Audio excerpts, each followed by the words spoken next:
Today we're going to look at 3 simple ways to help our children who have autism with organizational skills. The reason for it is that even though most children work through these skills, children with autism have an especially difficult time with organizational skills, specifically when it comes to focus, time management, being able to work through organizational or executive functioning skills, looking at sequencing of the order of events and consequences.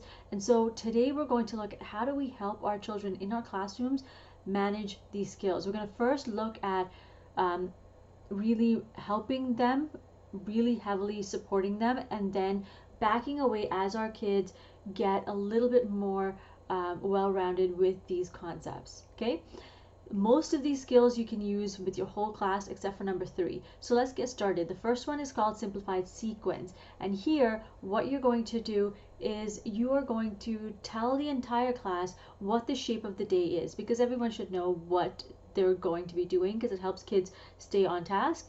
Then after that, you're going to have a one-on-one conversation with your child who has autism and actually tell them 2 of those events. What's the first event that you're going to do and what is the next event, so that they have an order of events. You might go to 3, but really this depends on your child and where they are. What I would recommend doing is actually having, we're going to come to this in number 3, but we're going to talk about a chart system for this.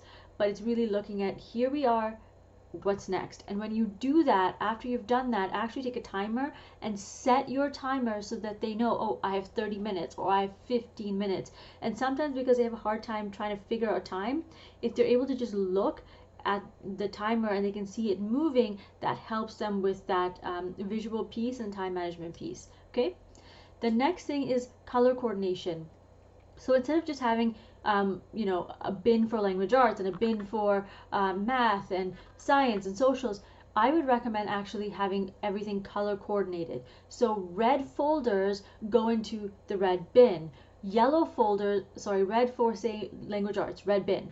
Green or blue for math goes in, say, if it's blue, then the blue bin. So that when a child is holding the folder, they're not looking around and trying to figure out which one is this. Is language arts, especially if they're struggling with reading. They just say, oh, red folder goes in the red bin, done.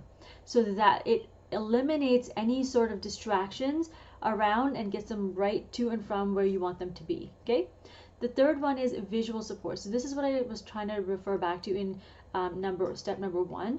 Instead of just, what I would do is have a visual calendar for your kids to see, but also have one on their desk with this is the first task, this is the second task that they need to complete, and then when they've completed it, they may get a star at the end, and that star symbolizes a reward that they get. The reward could be, okay, now you can play with this, or now you can go for a little dance break or what have you.